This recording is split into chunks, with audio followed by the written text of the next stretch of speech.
Selamat datang ya di penelusuran mendalam kita kali ini.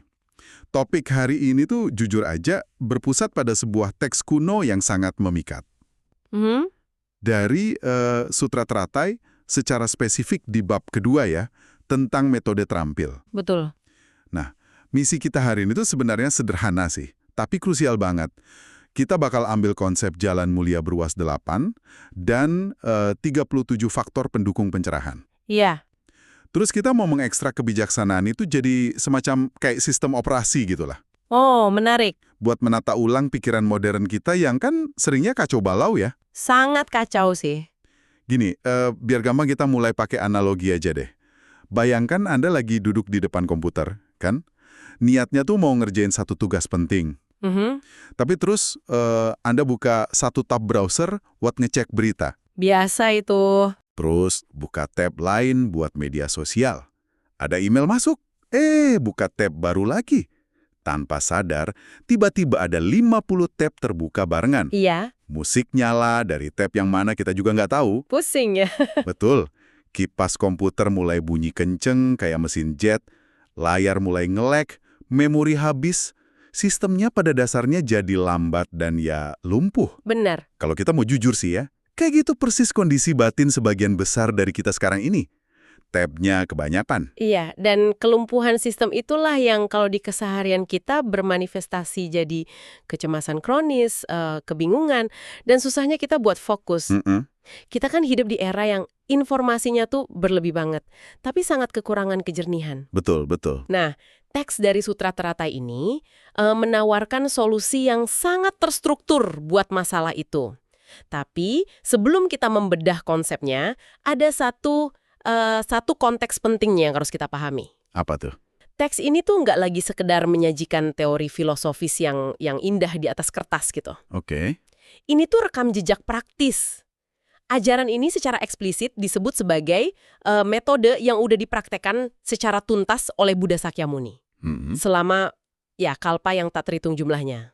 Sebentar. Buat pendengar yang mungkin kurang familiar dengan istilah ini, kalpa itu pada dasarnya kan ukuran waktu kosmik ya. Iya, betul. Kayak semacam satu siklus alam semesta yang umurnya bisa miliaran tahun gitu kan. Tepat. Jadi penggunaan kata kalpa di sini tuh tujuannya buat ngasih skala, ngasih gambaran betapa panjang dan konsistennya proses penyempurnaan batin ini dilakukan. Wow. Beliau tuh mempraktekkannya dari kehidupan ke kehidupan. Jadi apa yang ditawarkan sama teks ini, 37 faktor pendukung pencerahan dan jalan mulia beruas 8 ini, Nah, adalah sebuah cetak biru. Kayak ini tuh manual pengoperasian batin yang emang udah diuji coba secara ekstrim melintasi ruang dan waktu. iya. Sebelum akhirnya beliau mencapai pencerahan sejati. Wah, saya suka banget sama gagasan manual pengoperasian ini. Kayak kalau kita ibaratkan teks ini sebagai buku panduan teknis, di dalamnya kan banyak banget semacam kode angka gitu ya yang mengkategorikan langkah-langkah spesifik. Betul. Tentu ya sebelum kita bisa ngejalanin aplikasi tingkat tingginya, kita harus install perangkat lunak dasarnya dulu kan. Bener, fondasinya. Nah, teks ini mulai dari fondasi yang disebut dengan 34 sama 25. Iya. Mari kita mulai dari 34 dulu deh. Ini kan bagian awal dari 37 faktor pencerahan ya. Di situ ada 4 landasan perenungan, 4 usaha benar, dan 4 landasan kekuatan batin. Betul sekali. Saya mau ngebedah yang pertama dulu nih. Soalnya ini lumayan provokatif menurut saya. Gimana tuh? Teksnya bilang kalau 4 landasan perenungan ini kan dimulai dari instruksi buat merenungkan bahwa tubuh jasmani ini tidak bersih. Iya. Nah, di sini saya ngerasa harus agak kritis sedikit nih. Silahkan. Zaman sekarang ini kita kan didorong banget buat ya mempraktikkan cinta diri atau self-love, penerimaan diri, terus merawat tubuh kita dengan baik gitu kan. Pas dengar instruksi kuno yang menyuruh kita ngelihat tubuh sebagai sesuatu yang tidak bersih atau kotor, Iya. bukannya itu kedengarannya sangat pesimistis ya? Atau malah bisa memicu kayak kebencian sama diri sendiri gitu? Iya, saya paham banget sih kenapa itu bisa kedengarannya sangat bertentangan sama narasi modern kita soal penerimaan diri. Iya kan? Cuma kita harus lihat mekanismenya nih, jangan sekedar dari permukaannya aja. Ajaran ini tuh sama sekali nggak bertujuan buat bikin kita depresi Oke. atau bikin kita benci sama diri sendiri. Teks ini justru secara spesifik menyebut instruksi ini sebagai metode terampil atau semacam kebijaksanaan taktis. Metode terampil. Jadi ini kayak semacam perhetasan psikologis gitu ya? Iya, Bisa tolong jelasin lebih lanjut nggak cara kerjanya gimana? boleh. Coba kita balik ke analogi browser web Anda tadi deh. Heeh. Berapa banyak sih tab yang isinya tuh murni cuma kekhawatiran soal visi kita? Oh ya, banyak banget pasti. Kita cemas soal, aduh ada uban pertama nih, atau berat badan naik, Kerutan. nah kerutan di wajah, atau kita mulai ngebandingin penampilan kita sama orang lain di Instagram gitu kan. Benar-benar. Keterikatan atau obsesi pada tubuh inilah yang sebenarnya paling rakus konsumsi memori atau RAM mental kita. Masuk akal. Jadi dengan merenungkan kalau tubuh ini pada hakikatnya ya emang nggak bersih, bahwa dia tuh cuma sekumpulan darah, cairan, tulang, dan pada akhirnya bakal ngelewatin proses penuaan dan pembusukan, Oke. kita tuh memotong paksa akar obsesi itu. Wow. Oke. Tujuannya tuh buat melepaskan kemelekatan. Begitu kemelekatan pada ilusi kesempurnaan fisik ini lepas, Iya. otomatis puluhan tab kecemasan di kepala Anda tuh langsung ketutup. Tutup semua ya? Iya, Anda langsung dapat lagi tuh kejernihan sama kapasitas memori buat mikirin hal-hal yang jauh lebih esensial. Wah, itu penjelasan yang sangat brilian sih menurut saya. Jadi kita merenungkan ketidakbersihan tubuh tuh bukan buat ngehukum diri kita ya, Sama sekali bukan. tapi buat membebaskan sistem batin kita dari beban kesombongan atau vanity yang emang nggak perlu. Tepat, Kita tutup tab yang nguras memori. betul banget. Oke, terus setelah pikiran kita udah lebih lapang nih, teksnya nyebutin elemen berikutnya dari 3-4 itu, yaitu 4 usaha benar sama 4 landasan kekuatan batin. Secara praktisnya gimana sih cara kerjanya di dalam sistem operasi baru kita ini? Gini, kalau 4 landasan perenungan tadi itu ibarat proses nutupin tab yang nggak berguna, Iya. 4 usaha benar ini adalah program antivirusnya Oke. atau firewall yang terus jalan di latar belakang. Oh, firewall. Mekanismenya logis banget, mencegah keburukan yang belum muncul, terus menghentikan keburukan yang udah ada, lalu memunculkan kebaikan yang belum ada, Oke. dan terakhir memelihara kebaikan yang udah mulai tumbuh. Rutinitas ini harus dijaga terus. Sip. Sementara itu 4 landasan kekuatan batin tuh kayak daya fokusnya. Semacam kemauan keras, semangat, lalu pikiran, dan penyelidikan yang mendalam. Ketiga kelompok yang isinya angka 4 ini, perenungan, usaha, dan kekuatan batin, Iya. ini harus terus-terusan diulang di dalam benak sebagai fondasi. Ya biar pikiran kita tuh nggak balik bercabang lagi. Oke, menarik. Terus setelah kita berhasil menstabilkan program dasar ini, teksnya kan lanjut ke kode 25 ya, Betul, masuk ke 25. yang mencakup 5 akar dan 5 kekuatan. Ini kalau nggak salah isinya keyakinan, semangat, perhatian, konsentrasi, sama kebijaksanaan kan? Iya, pas 5. Pertanyaan saya tuh kenapa sih mereka dipisah antara akar sama kekuatan? Padahal kan kelima elemennya ini persis sama ya? Nah, pemisahan itu sebenarnya buat nunjukin fase perkembangannya. Oh, fase. Kata akar itu dipakai karena sifatnya emang kayak tanaman.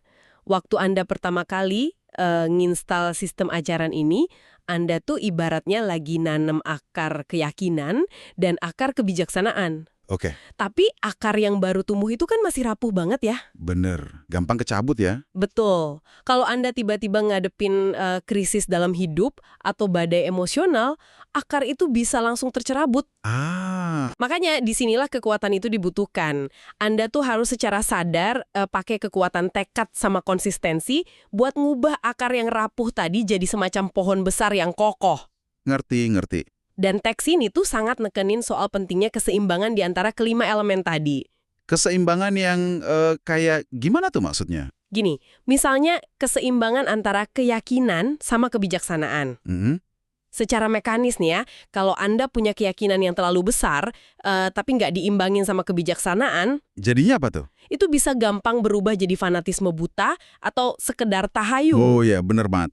Sebaliknya, kalau punya kebijaksanaan sama kecerdasan intelektual tinggi, tapi nggak ada keyakinan yang tulus, ya seringnya malah bermutasi jadi sinisme yang dingin, atau rasa skeptis yang malah bikin lumpuh, nggak mau ngapa-ngapain. Wah, bahaya juga ya. Makanya keduanya tuh harus benar-benar berkembang secara paralel. Oke, jadi sejauh ini kita udah nutup tab pikiran yang nggak perlu, kita udah nyalain firewall antivirusnya, Betul? dan kita juga udah nanam akar dengan kekuatan komputasi yang seimbang lah ya. Secara teori sih, sistem peramban batin kita ini sekarang mestinya udah sangat stabil. Iya, mestinya. Cuma ini jadinya memunculkan satu pertanyaan penting nih di kepala saya. Apa itu? Kalau misalnya pikiran saya udah jadi sangat tenang banget, dari mana saya bisa tahu kalau saya ini bener-bener lagi berkembang di jalur kebijaksanaan dan bukan sekedar jadi kayak mematikan emosi atau malah jadi apatis mati rasa sama dunia gitu. Wah, itu risiko yang sangat nyata sih buat para praktisi spiritual. Iya kan? Dan di titik inilah teks tersebut memperkenalkan instrumen navigasinya, yaitu kode angka 7. 7 faktor kebodohan itu. Betul, atau 7 faktor pencerahan. Ini tuh pada dasarnya adalah sistem diagnostik Oke. buat ngevaluasi apakah arah pelatihan diri Anda ini emang udah bener atau belum. Dan ada satu indikator di dalam ke-7 faktor ini yang menurut saya tuh sering banget diabaikan dalam wacana keagamaan yang kaku. Indikator apa tuh? Yaitu sukacita. Sukacita. Iya. Saya juga sempat nyorotin bagian teks yang itu tuh. Dikatakan kalau di tengah-tengah semangat kita menyelidiki ajaran, kita tuh harus bersukacita. Bener. Pas kita dapat dharma atau kebenaran sejati itu, ya harus ada sukacita dalam dharma. Dan kebijaksanaan itu dipakainya buat secara aktif ngilangin kerisauan, bukan malah memendamnya kan? Sangat presisi. Jadi gini, kalau misalnya latihan spiritual atau meditasi atau perenungan yang lagi Anda lakuin itu, ya, justru bikin Anda jadi ngerasa semakin tertekan atau ngerasa bersalah secara neurotik, atau malah bikin Anda jadi makin sinis ngelihat orang lain yang jalannya belum sejalan sama Anda. Berarti ada yang salah ya? Pasti. Menurut parameter 7 faktor ini, sistem Anda tuh lagi error. Error ya? Iya, mempraktikkan kebenaran yang sesungguhnya itu harusnya menghasilkan perasaan yang ringan dan ya sukacita yang murni tadi. Oke. Pemusatan pikiran yang benar tuh bakal ngasilin kedamaian batin, keseimbangan, sama ketenangan. Nah, itulah tandanya kalau Anda udah ada di jalur yang tepat. Itu tolok ukur yang menurut saya sangat mencerahkan ya. Tapi setelah teks ini ngejelasin panjang lebar betapa indahnya ngerasain kondisi sukacita itu, teks ini juga tiba-tiba ngasih sebuah teguran keras gitu. Soal perbedaan antara kita, makhluk awam, sama para Buddha dan Bodhisattva. Omong-omong soal Bodhisattva, mari kita definisikan ini bentar deh. Biar kita dan pendengar ada di halaman yang sama. Boleh. Ini kan merujuk pada makhluk yang emang udah ada di jalur pencerahan sempurna, tapi mereka dengan sukarela menunda buat masuk ke nirwana demi ngebantu membebaskan makhluk-makhluk lain. Bener gitu ya? Bener banget. Mereka tuh ibarat perwujudan dari welas asih yang emang aktif beroperasi di dunia fana ini. Oke. Dan teks tersebut tuh bener-bener menyoroti kontras perilaku yang sangat tajam antara cara kerja pikiran kita sama cara kerja pikirannya mereka. Nah iya, dan pas baca bagian teks ini saya tuh jujur aja sempat tersenyum getir gitu. Kenapa tuh? Soalnya dibingungan kalau makhluk awam kayak kita ini itu rentan banget, gampang banget ngelupain ajaran sesaat setelah kita dengerin ajaran itu. Iya, langsung lewat gitu aja ya. Betul. Membaca itu tuh bikin saya inget sama analogi ember bocor. Oh, ember bocor. Gimana itu? Jadi gini, bayangin pikiran atau motivasi kita tuh bentuknya kayak sebuah ember. Terus kita dengerin diskusi mendalam kayak sesi kita hari ini atau abis baca buku motivasi gitu kan. Terus kita ngerasa, wah sangat terinspirasi. Menggebu-gebu. Ya kita mikir, wah gila ini luar biasa. Besok pagi saya mau ubah hidup saya. Nah saat itu ember kita ibaratnya terisi penuh sama air pencerahan tadi. Oke. Tapi masalahnya, ember mental kita ini tuh penuh sama lubang-lubang kecil. Iya. Besoknya pas kita lagi antre panjang beli kopi terus kesel, motivasi itu mulai bocor perlahan. Benar. Lusanya, embernya udah kosong melompong. Dan kita ya balik lagi ke pola lama, marah-marah di jalan, cemas mikirin masa depan, air pencerahannya habis nggak bersisa. Analogi ember bocor itu sih emang akurat banget ya buat nggambarin kondisi mental kita. Dan teks dari Sutra Terata ini dengan eksplisit emang nyatain kalau para Buddha dan Bodhisattva itu nggak punya kebocoran itu. Nggak bocor sama sekali ya mereka? Nggak. Mereka tuh tidak membiarkan dharma bocor, jadi apapun ajaran atau pemahaman mendalam yang mereka dengar, mereka tuh bakal menyimpannya erat-erat di dalam hati, terus mereka praktekin tanpa putus asa, ngewatin segala penderitaan dari satu kehidupan lain. Luar biasa sih itu. Nah, buat nambal ember kita yang gampang bocor ini, teksnya ngasih satu kalimat penekanan yang jadi kunci. Apa bunyinya? Metode ajaran hendaknya dicamkan, diterima, dan ditegakkan. Ditegakkan. Kata ditegakkan itu menurut saya kedengarannya menuntut semacam aksi fisik gitu ya di dunia nyata. Memang. Kalau gitu sekedar merenung secara intelektual di kamar doang mah nggak bakal cukup buat nambah lubang di ember itu ya. Jelas nggak cukup. Kita butuh semacam panduan perangkat kerasnya, aplikasinya di dunia nyata gitu. Supaya motivasi ini tuh nggak menguap begitu kita buka pintu keluar rumah. Tepat banget. Dan itulah sebenarnya fungsi dari kode angka terakhir kita ini. Sekaligus ini jadi puncaknya dari ajaran dasar yang kita bahas. Jalan mulia beruas 8 ya. Betul. Kalau 37 faktor sebelumnya itu kita ibaratkan sebagai sistem operasi internal Anda. Nah, 8 jalan mulia ini adalah cara gimana Anda nggunain perangkat keras Anda. Mulai dari tubuh, mulut, sampai ke ranah profesi Anda di dunia nyata. Oke. Biar lebih gampang dicerna, saya coba bagi ke 8 ruas ini ke dalam 4 kelompok aplikatif ya. Sip, bagus banget. Mari kita bedah kelompok pertamanya dulu deh. Boleh? Anda mengkategorikan ini sebagai pikiran dan pandangan. Ini isinya ruas 1, yaitu pandangan benar, sama ruas 2, pemikiran benar. Betul. Kalau kita tarik lagi ke perumpamaan komputer tadi, ini tuh ibaratnya kita memastikan lensa webcam kita atau kartu grafis kita tuh udah berfungsi jernih gitu ya, sebelum kita nyoba interaksi sama orang lain. Wah, analogi yang sangat pas itu. Pandangan benar ini emang fondasi yang sangat absolut. Teks mendefinisikan ini tuh sebagai kemampuan buat melihat realitas sebagaimana adanya tanpa ada kerudung prasangka, derusi, atau pemikiran yang menyimpang. Bersih gitu ya ngelihatnya. Iya. Dan teksnya ngasih peringatan yang lumayan menakutkan loh. Oh iya, apa itu? Katanya, pas kita lagi mempelajari ajaran apapun, hal yang paling destruktif itu adalah kalau dari awal aja pandangan atau niat kita emang udah keliru. Logikanya, kalau perangkat pemproses visual Anda tuh rusak dari sananya, ya semua data yang masuk bakal kebaca salah terus. Benar. Ngomong-ngomong, ada satu metafora di bagian ini yang menurut saya tuh luar biasa indahnya. Yang mana tuh? Teksnya nyebutin kalau dharma atau ajaran kebenaran itu bagaikan air yang mencuci kekotoran dalam pandangan kita sehingga mengembalikan pandangan benar. Iya, itu indah banget. Saya suka banget sama konsep itu, soalnya itu nyiratin sebuah mekanisme yang rasanya sangat optimis gitu loh. Maksudnya? Ya, bahwa kotoran, ego, prasangka-prasangka kita itu tuh bukan identitas asli kita. Ah, iya. Itu mah cuma ya kayak debu tebel aja yang lagi nempel di layar monitor kita. Dan air dari ajaran ini tuh yang ngebersihinnya. Bener. Terus setelah layarnya bersih, nah barulah kita bisa masuk ke ruas 2, yaitu pemikiran benar. Di mana batin kita akhirnya bisa mulai memproduksi niat yang ya bebas dari benci dan keserakahan. Tepat sekali. Terus, setelah isi kepala kita udah jernih nih, kita melangkah ke kelompok kedua. Anda nyebut kelompok ini sebagai keluaran atau output ya? Iya, output. Karena ini adalah fase di mana pikiran kita itu bermanifestasi ke dunia materi. Oke. Kelompok ini tuh isinya ruas 3, yaitu ucapan benar, dan ruas 4, perbuatan benar. Kita mulai dari ucapan dulu deh, soalnya teks ini tuh benar-benar analitis banget ngebahas soal ini. Ditegaskan kalau kita tuh diwajibkan buat nahan diri dan menghindari 4 karma dari mulut. 4 karma mulut?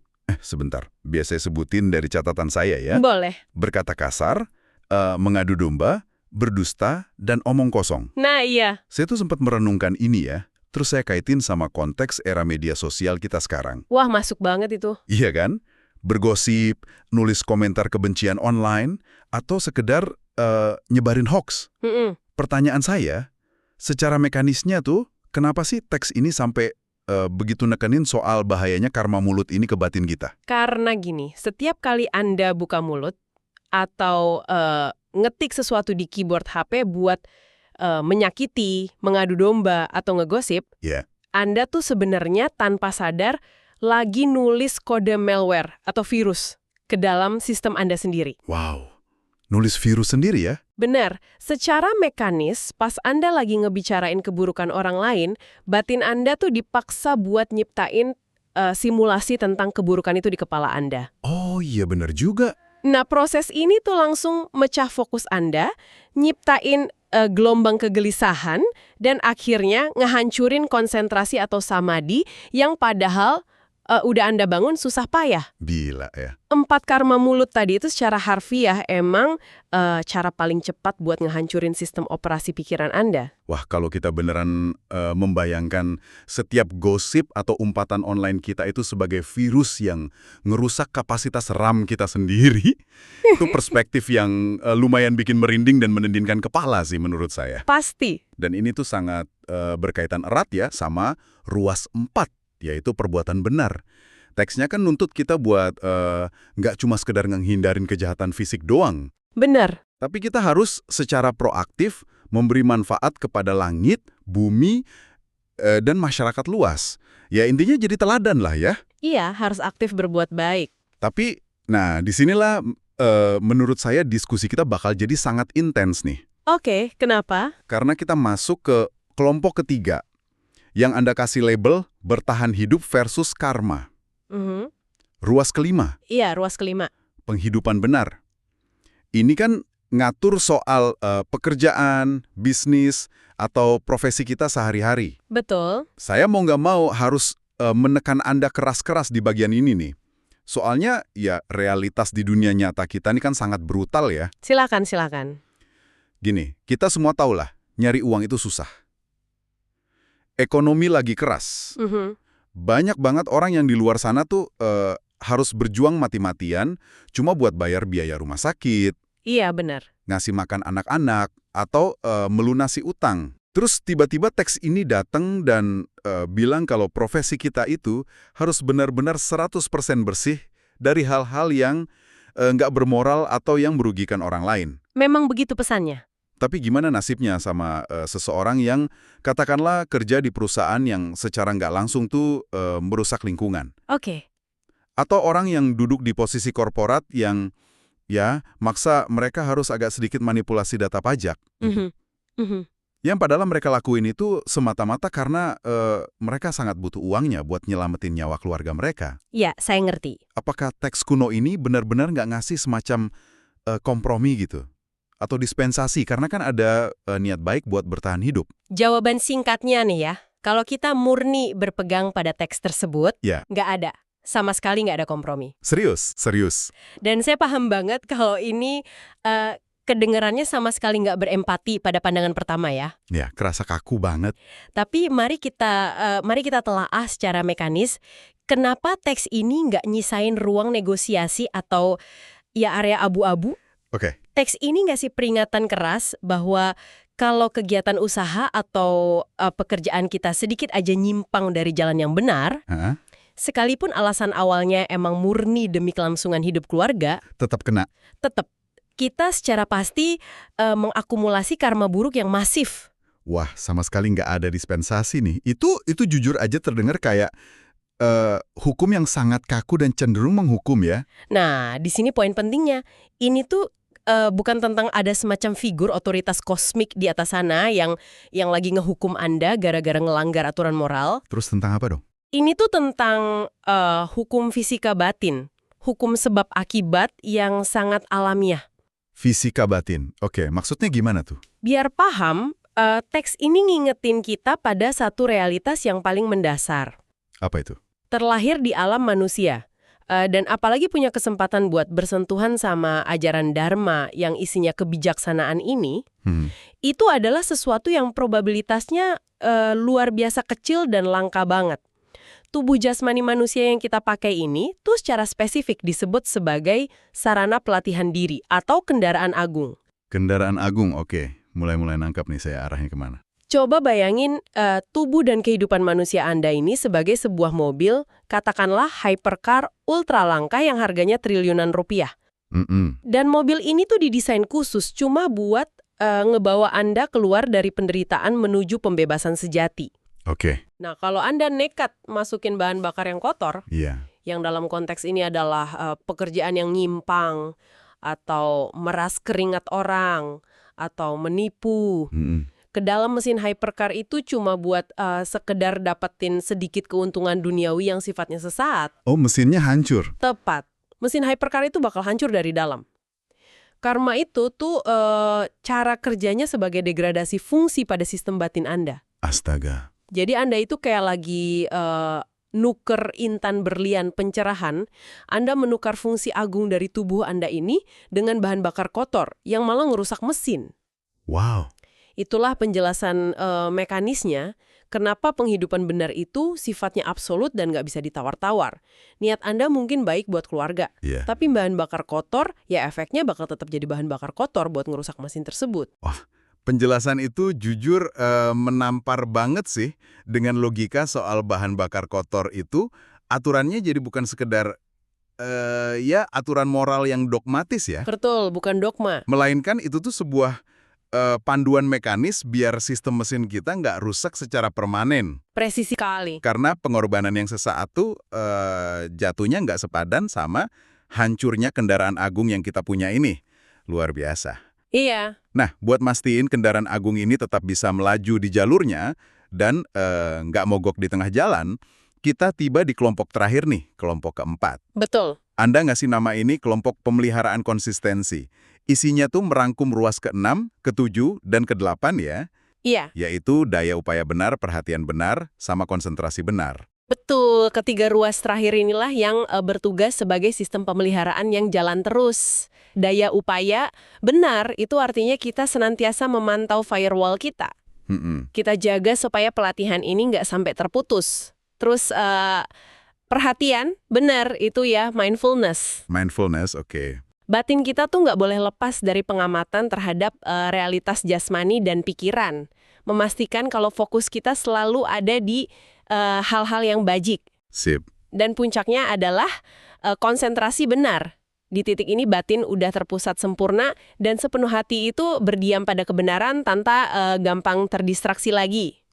Teks ini menyimpulkan keseluruhan dari mekanisme ini dengan ngerujuk pada sebuah konsep penting, yaitu 3 latihan tanpa kebocoran. 3 latihan tanpa kebocoran. Istilah ini merujuk pada 3 pilar utama itu kan ya, sila, samadhi, sama prajna, benar. Tepat sekali. Sila itu kan disiplin moralitas atau etika kita ya, kayak ucapan, perbuatan, sama penghidupan. Benar tadi.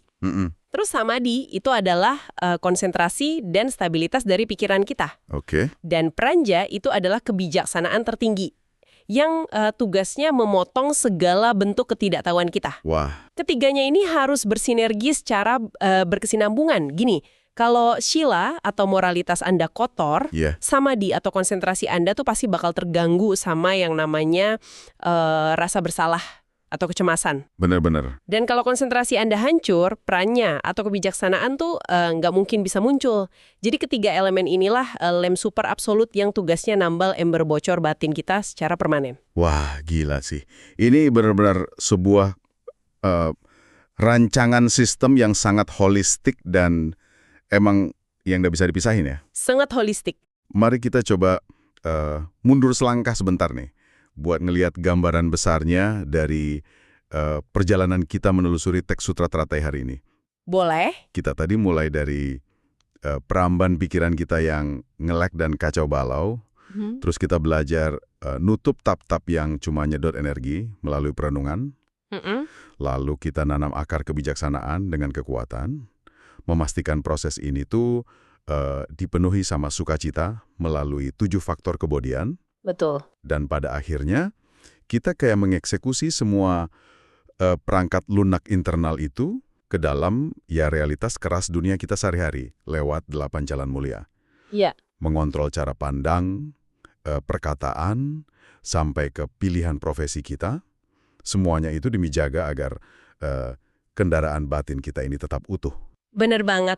Dan ngelewatin semua angka sama konsep operasional itu, berhasil menyelesaikan seluruh prosesnya. Prototipe yang sukses ya? Iya, teksnya bahkan nyebut beliau sebagai ayah pengasih dari 4 jenis kelahiran. Wow. Beliau tuh mencapai keagungan yang bergema di seluruh semesta, bukan gara-gara beliau cuma merumuskan teori yang bagus ya.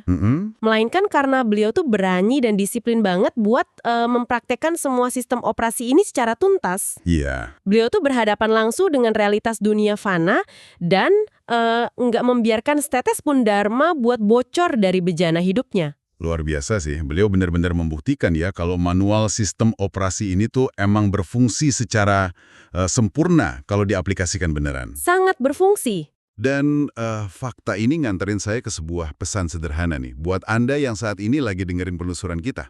Apa pesannya? Teks kuno ini tuh secara nggak langsung udah nempatin posisi kita. Kita ini adalah makhluk yang sangat amat beruntung. Bener. Karena kita punya dua hal yang paling langka di alam semesta, yaitu tubuh jasmani manusia yang sehat ini dan kesempatan buat dengar ajaran kebijaksanaan. Tantangan sesungguhnya tuh baru benar-benar dimulai pas audio diskusi kita ini berhenti diputar. Nah itu. Jadi, jangan biarkan wawasan yang baru aja kita bedah ini bocor gitu aja dari ember Anda. Seperti perintah tegas dari teksnya tadi, camkan, terima, dan tegakkan ini semua dalam tindakan nyata. Bener banget. Karena ya tujuan akhir dari semua informasi yang kita bahas ini kan sebenarnya satu, transformasi yang sejati. 100% saya setuju. Dan buat menutup diskusi kita kali ini, saya pengen merajut dua konsep dari teks tadi, yang rasanya bakal sangat kuat kalau digabungin. Oke, silahkan. Kita tadi sepakat ya kalau ajaran kebijaksanaan itu ibaratnya kayak air yang membersihkan kekotoran. Iya, betul. Di sisi lain, kita juga bahas kalau kehidupan dan tubuh jasmani kita ini adalah sebuah kendaraan agung buat menyeberangi penderitaan. Maka saya pengen ninggalin Anda dengan satu pertanyaan mendasar nih, buat direnungin diam-diam. Silakan. Kalau misalnya hidup Anda hari ini adalah sebuah kendaraan yang lagi melaju cepat, dan kebijaksanaan yang kita diskusikan tadi adalah air pembersih kaca depannya, coba tanyakan ke diri Anda sendiri. Seberapa buram sih kaca kendaraan yang lagi Anda kemudikan saat ini akibat dari debu ego sama obsesi duniawi.